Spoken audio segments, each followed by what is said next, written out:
Catatan ini untuk para perempuan yang mengambil peran sebagai anak dan atau menantu, istri dan atau ibu, saudara dan atau ipar, tetangga dan warga negara, yang berkarya, yang bekerja di luar rumah, memilih berdaya dengan sukarela sepenuh hatinya.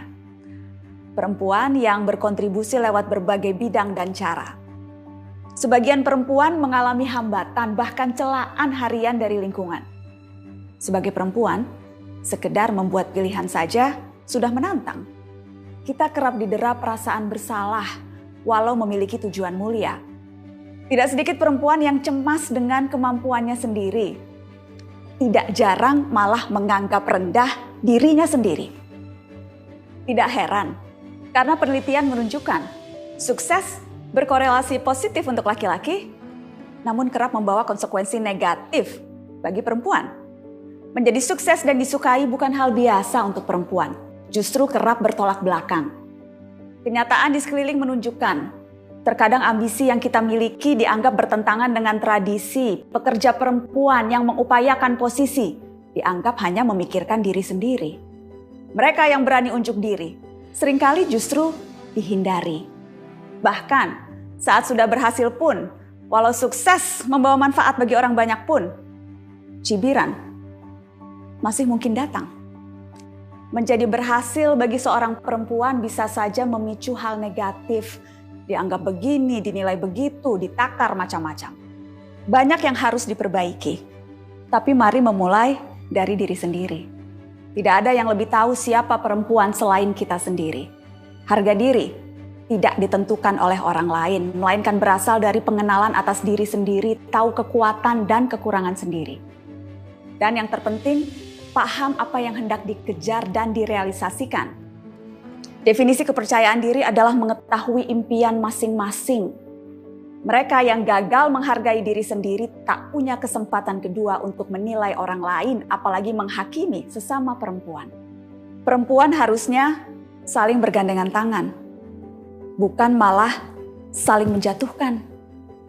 Mungkin karena kita melihat hidup sebagai ajang kompetisi. Karena perempuan punya keterbatasan ruang yang didominasi laki-laki. Jadi tanpa sering kita sadari, kita kerap khawatir, cemas, segalanya tidak pernah cukup untuk diri sendiri. Akibatnya, siapapun bisa terasa sebagai ancaman, gerak-gerik sejawat bisa dicurigai sebagai tentangan. Ada fenomena yang dikenal dengan istilah Queen Bee Syndrome. Hasil penelitian mengungkapkan, sekitar 58% perundung di tempat kerja adalah perempuan. Dan hampir 90% dari mereka memilih perempuan lainnya sebagai korban. Padahal menjadi positif bukan tanda kita lemah. Mendukung mereka yang berhasil bukan berarti kita mengakui kegagalan. Yakin bahwa kesuksesan tidak perlu diperebutkan dan kerja bersama bisa lebih didahulukan. Akan membuat perempuan tidak pernah sendirian. Kita ditemani oleh yang lain, oleh perempuan yang lain.